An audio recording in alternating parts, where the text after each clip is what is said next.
Raise your hand if you majored in TMF in university. Okay, so that makes none of us. But don't worry, because everything you need to build out your own TMF training program is right here. On this episode of the State of TMF, our experts will show you how to really understand the training needs of your TMF team, create a training program that prioritizes hands-on experience, and ensure that what your team learns really sticks, all while having some fun along the way. The State of TMF podcast is officially in session. Let's get into it.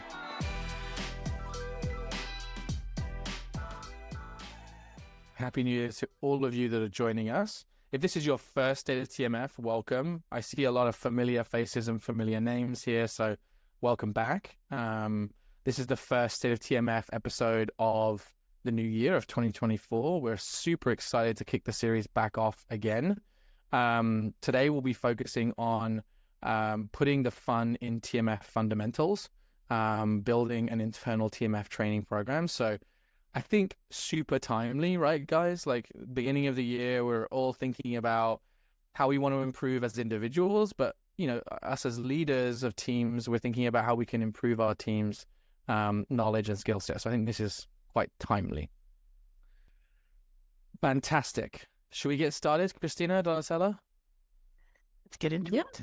Let's get into it. All right. So we're talking here about TMF training. I think it's important to talk about what's wrong with TMF training today and what we've seen. Obviously, staying away from the horror stories, there's a number of reasons why TMF training programs fail today or maybe aren't as successful as they should be. First things first, there's no university degrees, formal high-level education for TMF, right? Like, a lot of us on the line here probably learned TMF by doing it. Now there's a lot more training available, including things like the State of TMF. TMF training is often limited to training on SOPs or documents or things that we get from regulators. Some team members, some non-TMFers who interact with the TMF may not understand the need or the value for the TMF, so may not prioritize or see value in training. Sponsor teams who outsource don't always prioritize TMF knowledge because they feel like maybe that responsibility is now on the CRO. And then, of course, I think the biggest one for us is most TMF training today is theoretical, not practical. It's not something that catalyzes the knowledge that you learn. There are very few opportunities for that right now. Perfect. So let's jump into our process, what we typically do when we're trying to identify and build out a TMF training program. Christina, Donatella, do you want to jump in here and sort of walk us through some of the things that we discussed as we prep for today's session? Christina, can I go first? Please go ahead. Thank you. So I think that definitely when you want to build an effective and successful TMF training program, the very first step is to map and understand your landscape, your background, and the environment where you want to develop the TMF training program. Because as you said before, Oliver, there are a lot of situations that lead to a lack of knowledge in TMF. So it's really important to understand where I'm living, where I'm managing the TMF. Is my company a company that outsources every step of the process? Is it a company where I have in-house activities? Is a company where there is a specific TMF team, or maybe it's just one or two person dedicated to TMF management? So to understand the background and even the company organization and the operational model that you apply for TMF management, I think it's really important, because based on that, you can better define all the goals, all the next steps, and so move on to define a better TMF training program. Right. I leave the floor to you, Christina. Yeah, so I guess, Christina, at a high level, once we've started to think about mapping our landscape, we'll look at evaluating TMF maturity, then looking at the training matrix itself, filling training gaps, and then monitoring training effectiveness. These are the sort of the 5 key steps that we go through. Yeah, exactly. I think that as a whole, these 5 steps are like, there's a lot of like sub steps that are involved in Right. them that we'll go through. But when you're looking at the high level of what you're looking to achieve when building out a training program. We've kind of broken it down into these these high level steps. Amazing. And so the idea here, for those of you that are sort of consuming this content, the idea is that what we want to do today is bring you step by step into building out your training program and ultimately building out iteratively your training matrix, and some tools and tips that we've gathered throughout the different projects that we've done on how to successfully deliver TMF training. So if we jump into the first step, and Donatella, you talked a little bit about this already, so I'll sort of maybe re-summarize some of the things that you mentioned. So when I think the most important thing for us to focus on at the beginning is really understanding what landscape you exist in as an organization. And so things to consider are really looking at, evaluating what upcoming projects and what skills are needed within your team for those projects. What are the types of studies that you have? Are they single center, are they multi-center, international? What are the different sort of variables of the types of projects, as well as the timing and the schedule? I think another thing to focus on, something that you mentioned, Donatella, which I think is really, really important, is your operating model, right? Are you working externally with CROs? Are there internal and external team members? Do they look the same, but maybe are they doing different things? So that's something that's always really important to focus on. I think sometimes we can also think about looking at training from an ad hoc basis. So are there audits or inspections that we've recently gone through? There are findings or suggestions, observations that we need to move through that have a training component to it. And then finally, looking at how we map the roles and responsibilities within our teams, again, both internal and external, and how they map to the different training topics that we feel these individuals need to have. Any thoughts and comments there, Christina?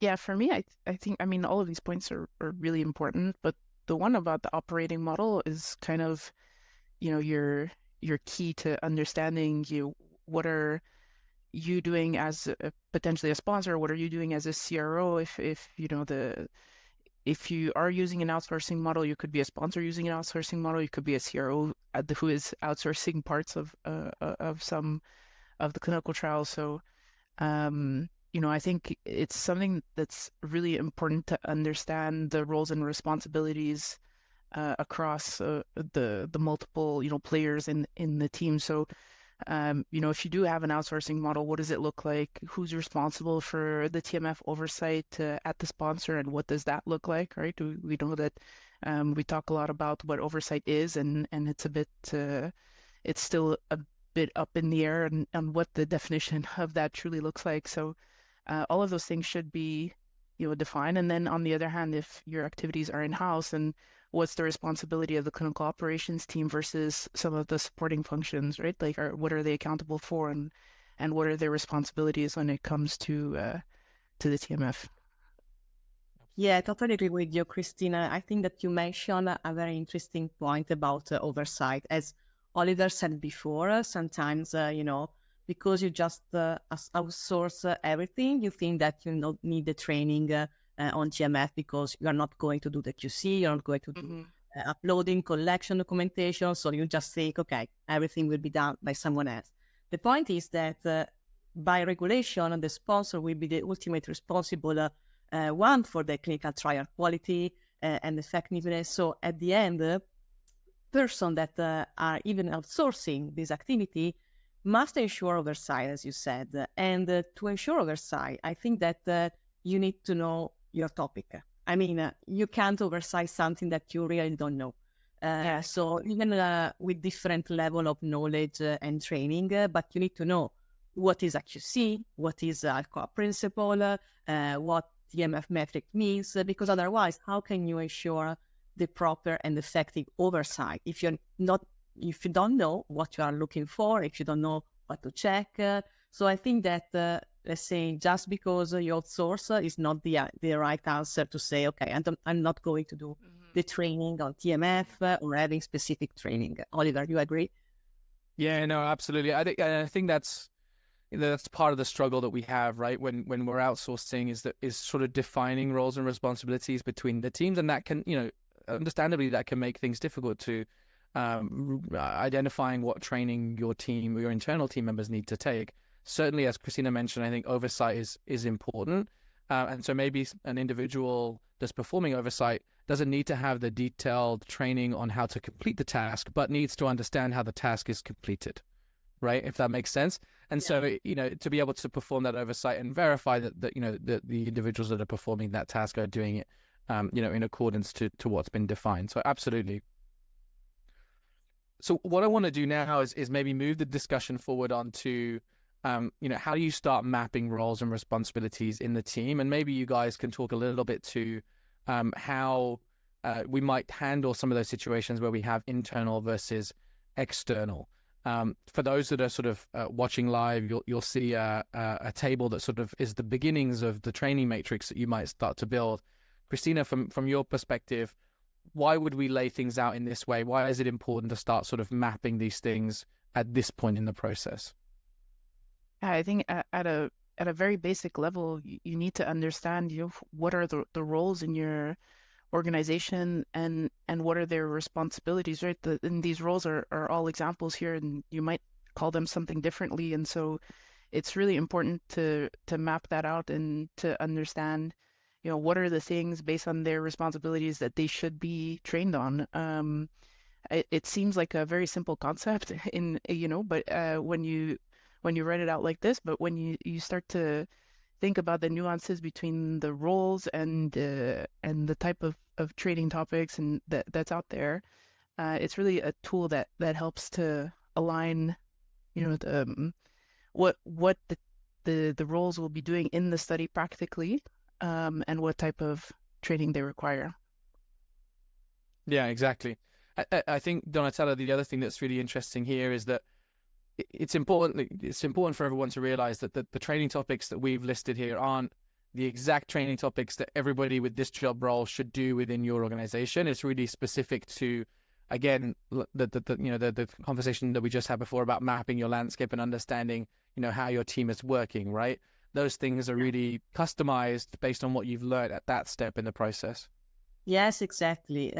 This is just an example because obviously roles and responsibility are unique of an organization and of the process of that organization, because sometimes a CPM can be the one responsible for doing QC, sometimes just performing periodic review of metrics, and maybe there is a CTA performing regular QC. So obviously you need to understand exactly the roles that you have inside your organization, and based on those roles, what are the responsibility assigned based on the process that you have developed for TMF. And doing this kind of assessment and exercise, we help you to understand, okay, if this person that covered this role is responsible for, ensuring the compliance with the project timelines, these are the training topics that he needs to be trained on, because it will be, helpful for him to understand this aspect of the TMF, this aspect of the regulation. So it's really, I think it's a big effort, a big exercise to be done, but it's necessary if you want to define an effective training plan. Absolutely. So, let's assume that we've started to map the roles and responsibilities to the different training topics, right? We're thinking about what responsibilities do these roles have, and therefore what knowledge do they need, what experience do they need to be able to complete their tasks, right, to do their job. Once we've got that in place, we have to start thinking, I think a key part to this whole process is understanding the level of TMF maturity within the organization, both at the team and organization level, as well as at the individual level, right? And Donatella, I want to come back to you here because I think maturity at the team and the company level is a really important factor that perhaps may often be skipped. What are some of the things that we want to be investigating when we're thinking about how mature is my team from a TMF perspective today? Yeah, I think that when we think about the maturity level, probably people think about more to second point, so the individual maturity level, and you forget that there is also a higher level of maturity in terms of what's my company, what's my organization TMF maturity in terms of TMS training. So, for example, do you have a specific training that define how to manage and develop TMF training or, I don't know, SOP or working instruction about that? Do you have a specific and customized TMF training in the annual training plan of the entire organization when you define, okay, for this year, I want to do a GCP refresh training for everyone working in clinical development, but maybe I want to add something on GCP on TMF principle and requirement.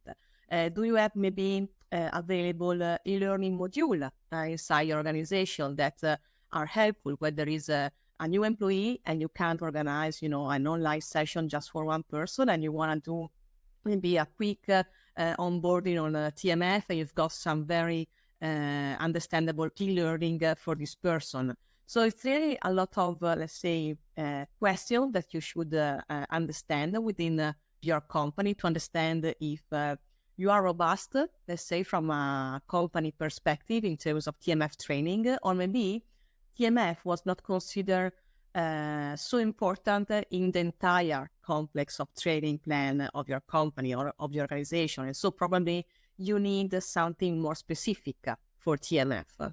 Right. And perhaps, to be frank, that's likely the scenario that we'll find most organizations in, right? Because a lot of organizations today are still struggling to allow TMF to have the level of attention that it requires from a training perspective. And so perhaps we still have some of those challenges there. I think asking some of these questions can not only is good from a self-reflection perspective, but also can help us expose maybe some larger issues that need to be addressed at the company level around TMF maturity. So that's a really good point. I think the second point, like you mentioned, Donatella, is around individual experience. Christina, from your experience here and your perspective, it's critical that we also look at the individual level of maturity, right? What are some of the things that we want to think about there? Yeah, I mean, I think it's really crucial for a lot of different reasons to look at individual assessment of TMF knowledge in general. It'll give you like the insights into the knowledge, the skills, and the practices that the team members who are contributing to the TMF have, and identify those gaps so that you can help them to build their development plan to get to where they need to be. So when you're looking at an individual, you want to understand how many years have they managed a TMF? Have they ever managed a TMF before? It could be that it's someone who's worked, as in a different role, who's coming into a role that now you need to have more exposure to the TMF. Have they done quality checks before on documents? How are they evaluating the metrics in TMF? Or do they have experience in understanding, what quality, completeness, timeliness is, and how that affects your TMF health in general? We've talked about this in many other podcasts, I believe, but do they think of the TMF as something like a repository? Is there a perception that the TMF is more of an administrative task, or do they understand using the TMF as an active tool? And when it comes to eTMF, have they manage the life cycle of a document within the eTMF? Are they familiar with eTMF systems in general? And finally, do they have experience in building a study TMF plan and a study TMF index, both very important documents in conducting your study with your TMF?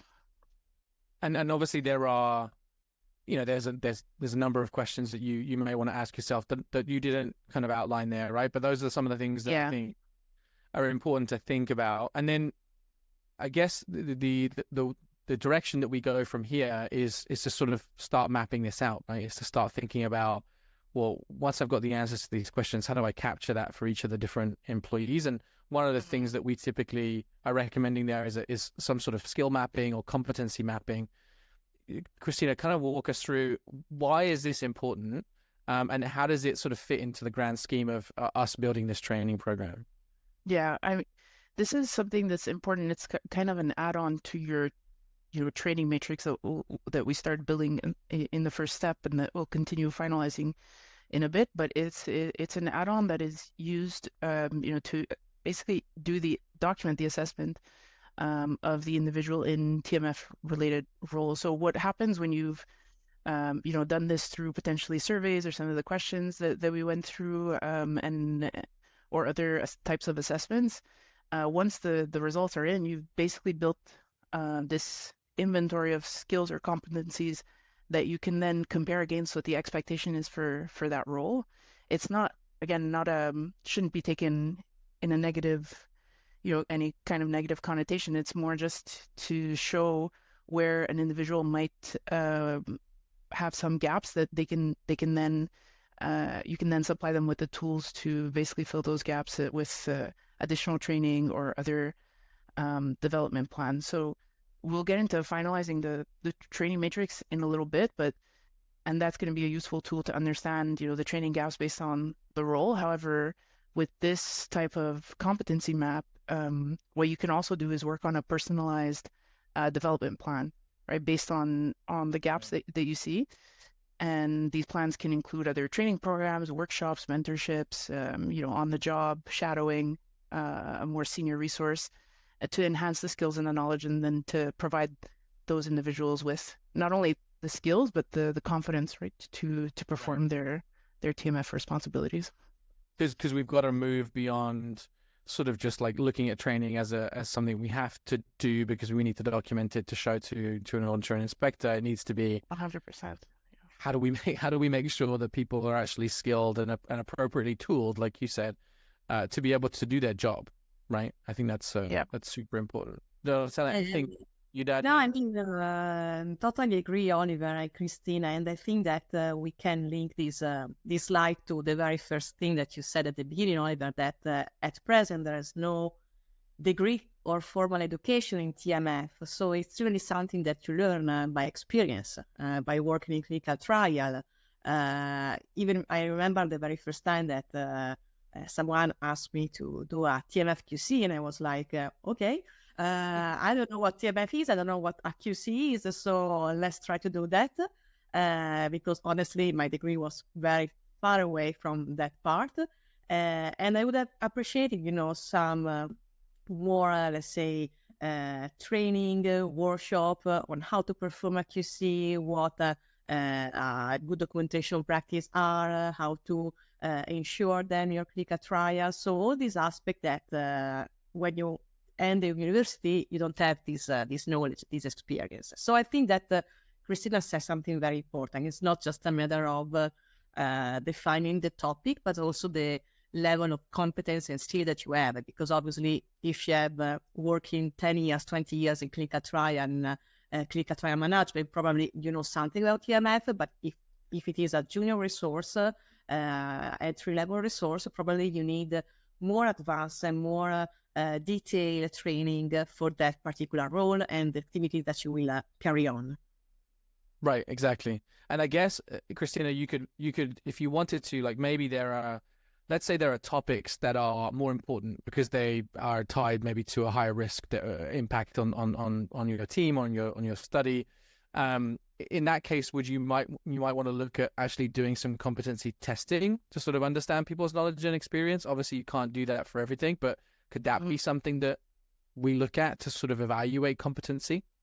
Yeah, I mean, I think in the form of quiz, or even just like reviewing someone actually performing the task that in front of you, to see, like, to evaluate what are the steps in the process that they do. I mean, all of these things probably are detailed somewhere in an SOP. Like we said, I mean, let's be honest, like, how often do you know how to do something right after reading an SOP, right? But so it takes a little bit more than just the theoretical, and I think competency testing in watching someone do a task or do something that you have a procedure for, maybe somewhere written, is much more accurate and much more telling than potentially like a paper-based quiz, maybe. But right, yeah, exactly. And it's funny. There's some comments here about this TMF team, or this clinical team that we've had here. It's pretty stacked. In that example, right? Like Taylor Swift is advanced at almost everything, but needs some work on risk-based TMF, and so we might, we might want to be able to map a development plan there, but to do that, you may want to evaluate the competency through some of those testing. It could be interviews, it could be, seeing people do those tasks. It could just be based on their own designation or what they feel their level of experience they have. All right, so let's move on. I want to talk a little bit now now that we've sort of wrapped up understanding the level of knowledge and maturity within your team. I think it's time for us to pick back up on the training matrix and start kind of building out some additional pieces of information that we might want to look at. So, Donatella, I want to kind of throw this to you, right? When we think about creating our TMF training matrix, one, what should we be thinking about? So what are the different types of training perhaps? And then two, why is it important for us to overlay all of this in the same place?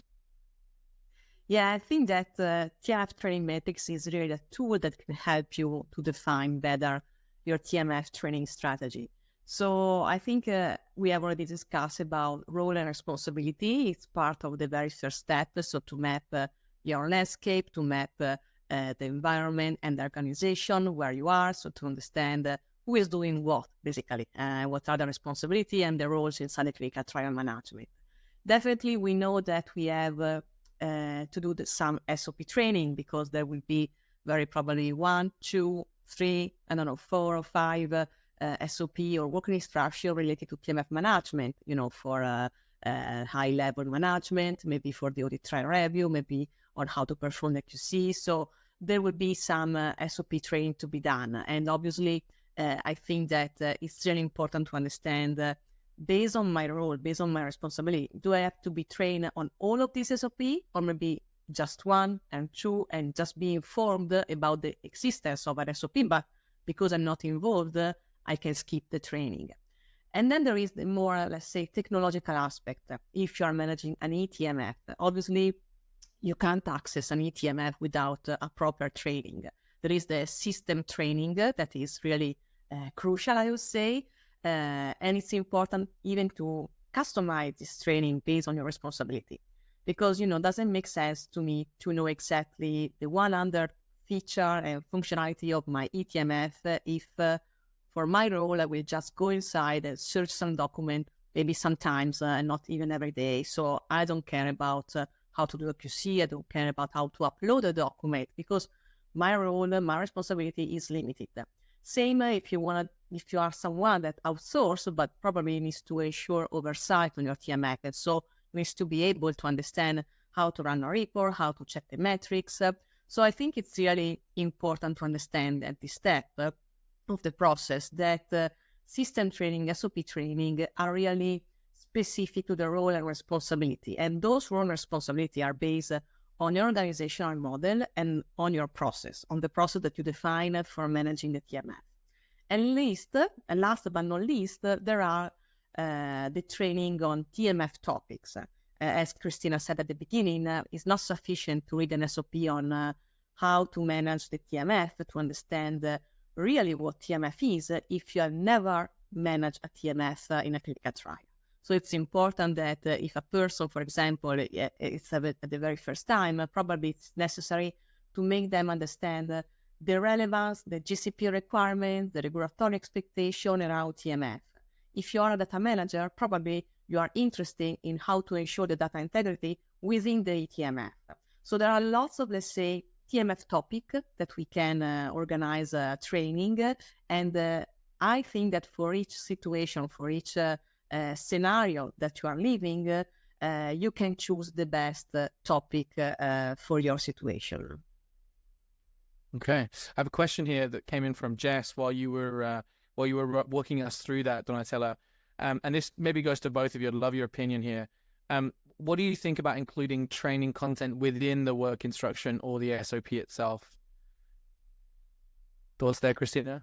Yeah, I think it's a fairly common approach to include some, training regarding processes or what, different training topics into an SOP.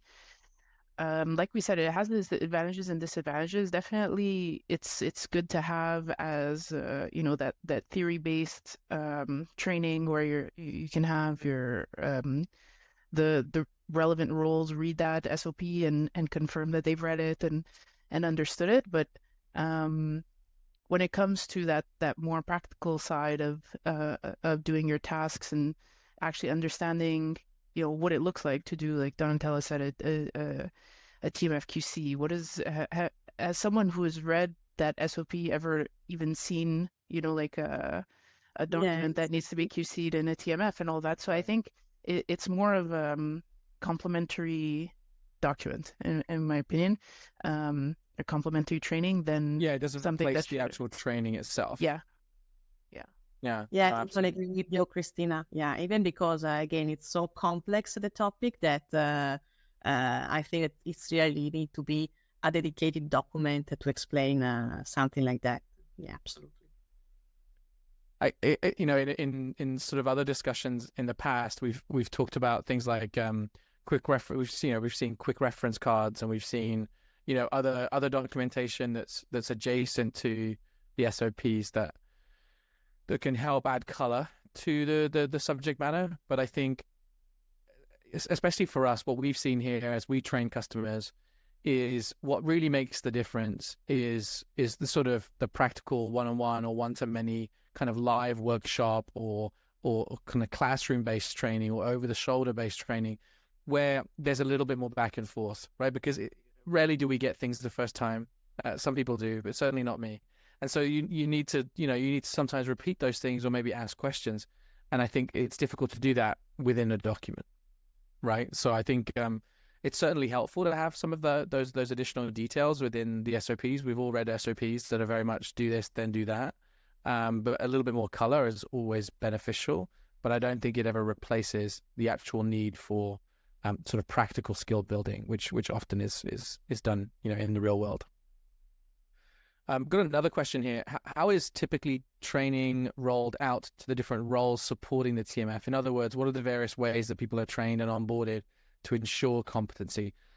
This is a question from Tamara, and I think we're gonna answer some of this as we get through the next couple subjects that we'll talk about. So we'll come back to that. For those that are have some questions but maybe haven't asked them yet, feel free to throw them into the chat or into the Q&A, and we'll go from there. All right.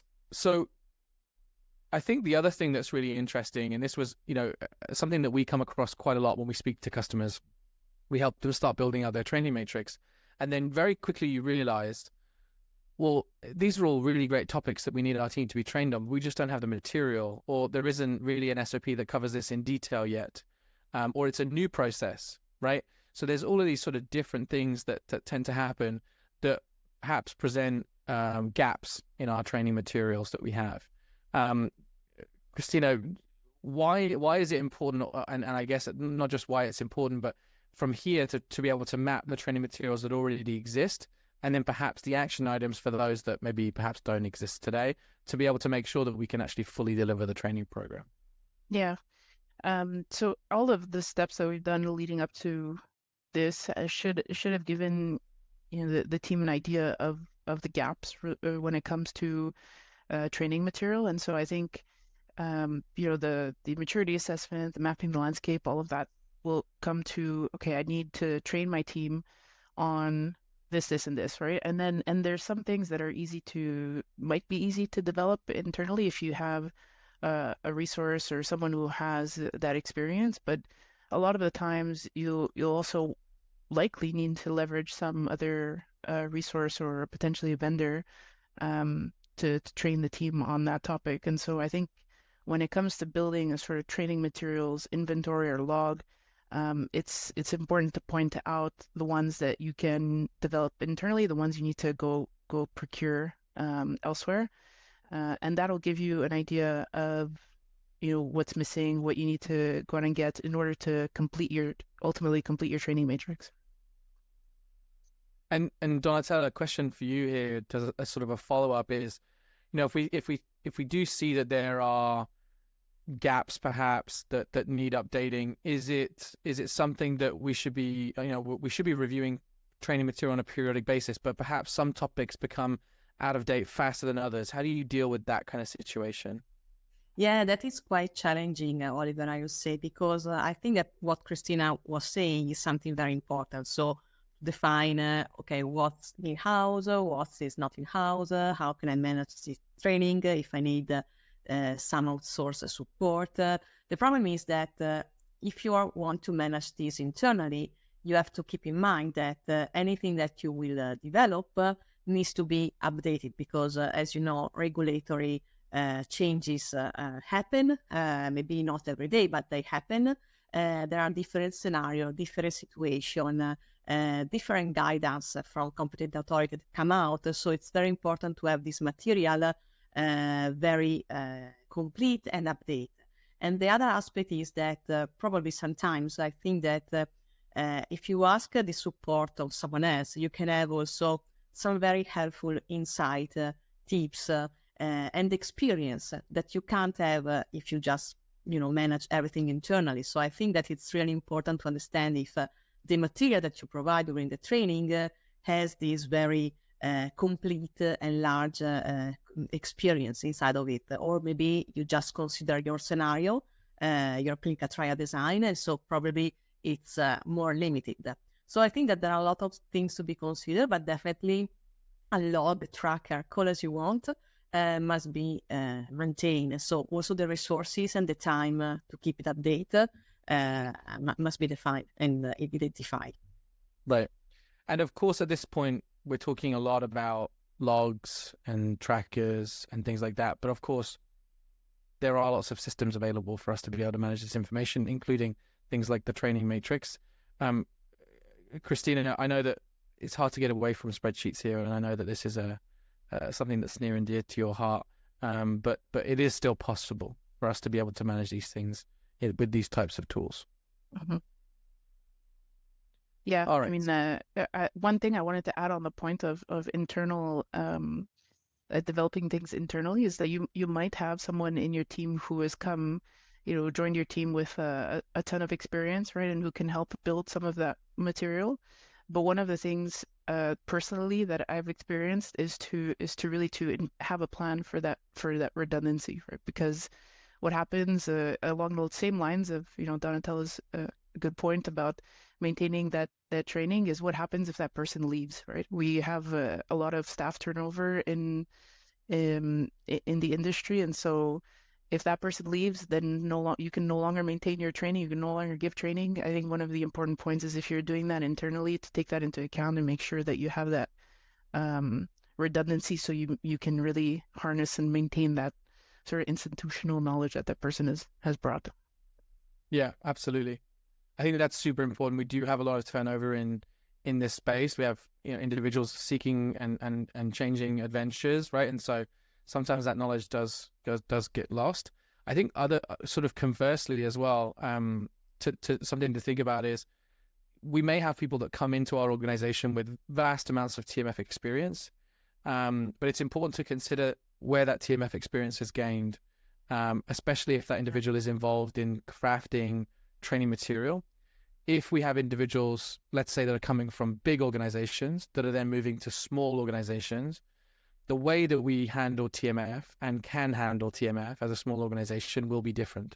And so, yes, we could probably write a really great, SOP on TMF management from someone that's worked in a big organization. But the challenge there is that we're likely not going to be able to support that process as a smaller team, as a smaller organization. So just take that into consideration as well. All right, I want to maybe answer Tamara's question. So Tamara, you asked a question around how do we train and onboard people to ensure competency? I think part of this is understanding people's competency, right? We talked about skills mapping or competency mapping. Then from there, as Christina mentioned, it's about developing the sort of standard training that everyone will do based on their job role and their job title, which is based on our training matrix. But then those individual personal development planning, right? So if there are certain individuals that are perhaps, at a basic level, but everybody in that role needs to be at an intermediate level to be able to perform that task, then, there's a sort of an individual track that you're developing there to be able to train that individual and get them to the level that you need them to be at. Christina, Donatella, anything you'd add on the end of there to respond to Tamara's question? No, I totally agree with you, Oliver and Christina, that there are different, I would say, level of training. So obviously there is the training for the person related to the role and the responsibility of that person. And then you have to combine that type of training with a more individual development training. So, if you are a junior resource that need to be more robust in QC management, definitely you will have to develop a training plan specific for that goal. And we come back to the beginning of defining the goal, defining the landscape where you are, and so what's the aim of the training, to improve the performance, to improve the inspection readiness of my TMF. So what you are looking for with the training metrics, with the training plan. Uh-huh. Now, one more thing I would add about like role training is all about like workshops and hands-on experience. So if once you've developed those, you've looked at what are the gaps and what are the responsibilities of the roles, then maybe you can conduct role specific workshops or hands-on practice. Like I attended a seminar at a conference a couple months ago where was a data manager presenting that they didn't realize how much how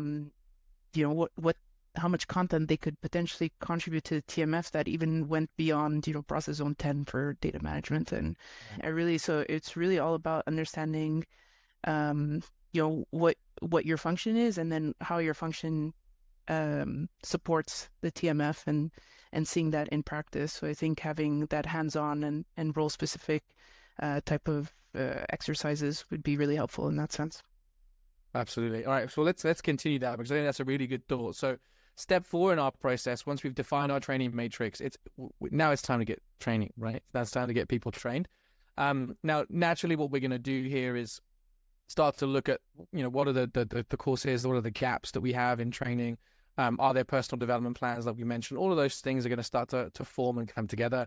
Obviously, there are best practices. I don't think we need to kind of rehash or reinvent the wheel on logistics of coordinating training, things like that. But I think it's important for us to maybe talk to some of the things that we have seen elevate training programs and ensure that people are catalyzing the knowledge that they're learning through the theoretical into the practical, right? And so one thing that you mentioned, Christina, that I think is really important is interactive workshops, right? Whether they're done through an external vendor, whether they're done internally with an SME, or whether they're done at a conference. If you have an opportunity to get to a conference, either virtually or physically, do so, because there are training days and other workshops where they're much more interactive.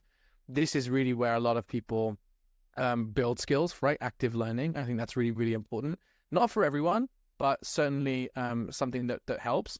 The other thing I'd mention too is gamification, right? Like, is there a way that we can add some sort of competition, perhaps incentive, a way to sort of everyone to rally around a certain idea?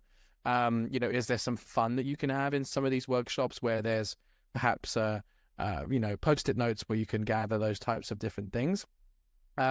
External speakers. This is something that I'm seeing more and more now. Is having external speakers come in to give a talk, something that's more perhaps theoretical or inspiring, to come in and talk to people. As an example, you might have someone who's from the industry that is very knowledgeable on TMF talking to a bunch of people in your team that don't understand TMF, right? Use external speakers to be able to build TMF culture and TMF understanding. And then the last thing that I'll mention is building TMF champions, right? Trying to find leaders, advocates, and whatever you want to call them, individuals that are ultimately going to help you as a training leader, a line manager, department manager, to continue to reinforce not just the training material, but also best practice, and also, the way that you guys do things internally is really, really important. It's also important as we start to talk about what kind of culture we want to build as a team, but certainly at the foundation of building training. Christina Donatello, I probably stole all the good nuggets there. But would you add anything, or maybe carry on from some of the things that I've mentioned? Maybe some examples of things that you've seen work well in your roles as we've delivered training to customers. Yeah, if I may just add, I think that, what I see working with customer is that the training is elevated, I would say, when you move to workshop.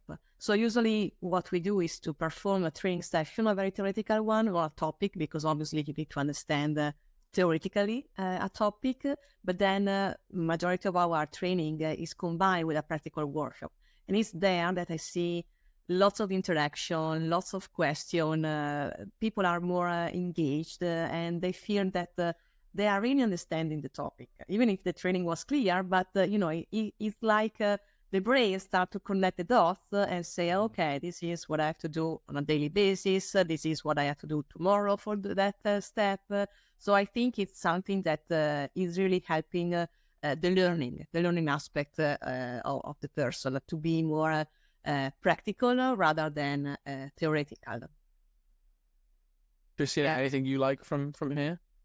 I mean, the gamification aspect is always fun. We've had our fair share of pub quizzes, right, in Montreal, related to TMF, which is, and get into teams, you answer a bunch of questions, the winning team wins a gift card or something like that. I mean, beer is optional in those things, right? Yes, exactly. So I mean, it's really a lot of fun way to do that, and I think it allows people to interact a little bit better and makes probably something that could be boring if you're just reading it in SOP makes it a little more fun, right? So, yeah. There was a great session. You and I were both there down at the CDISC TMF event in Baltimore late last year, where there was this sort of end of day pirate themed, if I remember correctly, workshop, right? And so this is just a way for us to have fun, and ultimately we want training material to be memorable. And sometimes reading an SOP isn't super memorable, but maybe playing a game can help you do that. And we do, this is what we do with our customers. So if you need some help and inspiration there, let us know. But it's certainly, I'm a big fan of that one too, Christina. All right, we're sort of on the slope here for time. So I'm going to move forward to our last step, which I think is really important. And I'm going to throw this to you, Donatella, because we should, in anything that we do in TMF, we should be figuring out how we monitor and measure success. But in training, it's even more important. What are some of the things that we should be thinking about? What are some of the ways in which we can monitor training effectiveness, within our TMF team? Yes, absolutely, Oliver. I think that you touch a very important point. So it's not sufficient to do the training, but also to verify if the topic, the process was understood and people are now improving their performance. Otherwise, obviously, there's no relevance and importance in doing a training or a workshop. So there are different methodology, I would say, because we put here some example like, internal survival, attendance tracking, quiz, obviously, and scores. But I think that something that is very valuable now is that if you're using an eTMF, and if you are using it in a very agile way and very proactive way, you can track this data within the eTMF. So to understand if an end user, has improved his rate of quality, has improved the timeliness. So you can really verify in a real time, I would say, if there is an improvement in the process and in the performance of the person. So I think that different tools, different methodology are there. You can pick up what you prefer and what is more is fitting for you better based on your company and organization. But definitely the message is remember to monitor the effectiveness of the training. Otherwise, again, it will not make sense. The training plan, the training metrics, you must verify if the outcome has improved. Yeah. Perfect. All right. So let's wrap this up real quick. We've got a couple more things to show you, as well as talking about what's coming next on the next episode. So stick around for a few more minutes. Just to reiterate. So step 1, map your landscape, understand how your team works, what projects you have, what's the environment you'll operate in. Step 2, evaluate TMF maturity at the company and team level, as well as at the individual level. Start building out your training matrix, mapping the different roles and responsibilities to topics, to SOPs, to the training that your team will perform. Train to fill those gaps and some of the tools that we mentioned today to augment and level up that training, and then monitor training effectiveness. All right. Now, if for those of you, there's been a number of questions today around where can we find training like this if we do have training gaps. So I just want to highlight some of the things that we do here at Montreal as part of our service offering. We have what we call TMF Maturity training, which comes in 3 different levels. It is team-based training, and they cover a range of different topics. I won't go through them all. You can check out our website and see the different training programs available to you. All of these trainings include up to 10 members of your team and can be paired with those skill building workshops that we mentioned throughout today's presentation that give you the opportunity to develop real deliverables, right? So for example, if we're going through the process of the ETMF plan training, we will then in the workshop help your team develop an ETMF plan. So it helps then catalyze the knowledge within your team so that they're able then to carry that forward. So the next episode will be on February 14th. It will be live again at 11 a.m. Eastern. And the subject will be cracking the TMF culture code, building champions, and getting non-TMFers engaged. This is something that we've been asked over and over and over about. It's something that I think people get wrong over and over and over again. Christina and I will be joined by a guest, Anusha Rameshbabu from Moderna. She's actively involved in creating and developing the TMF culture at Moderna, and we're super happy that she'll be joining us and sharing how she's built a TMF culture at Moderna alongside her team. So make sure that you tune into that one. The last thing I'll do is just launch a poll. If you guys have any questions that you want us to answer on that session, you get a chance to dictate what we cover, what topics we cover, what questions we answer. So throw those questions into the poll that I've just launched now, and we will review them and try and incorporate those into the session. I'll leave it up so you guys can answer at your will. Christina, Donatella, this was fun. I didn't realize almost an hour had already gone. Any passing words, tidbits from the both of you? It should be a happy new year if you want to. Of course, happy new year, definitely. And TMF is too much fun. Always remember. Always too much fun. Yeah, happy new year, everyone. Happy new year. All right, guys. Thanks so much for attending the first session of the year. Again, we have the next one coming February 14th. As a note to everybody that's still around, we will be launching a call for abstracts for TMF Week, the biggest TMF conference on the planet, the largest collection of TMF professionals virtually. It'll be in the beginning of June. We'll be releasing details later this month. So for those of you that are connected with me on LinkedIn or anybody from Montreal, if you are interested in speaking, let us know, reach out, let us know what you want to talk about, and we'll try and see if we can consider it. Big audience today. Thank you so much for everyone for joining, and we will see you on the next show on February 14th. Thank you for tuning in to another episode of the State of TMF. If you liked today's episode, hit the subscribe button, view the full episode with video on YouTube, and follow us on LinkedIn, Instagram, and Facebook to see the sometimes entertaining and always resourceful content we post every single day. See you in February for episode 5.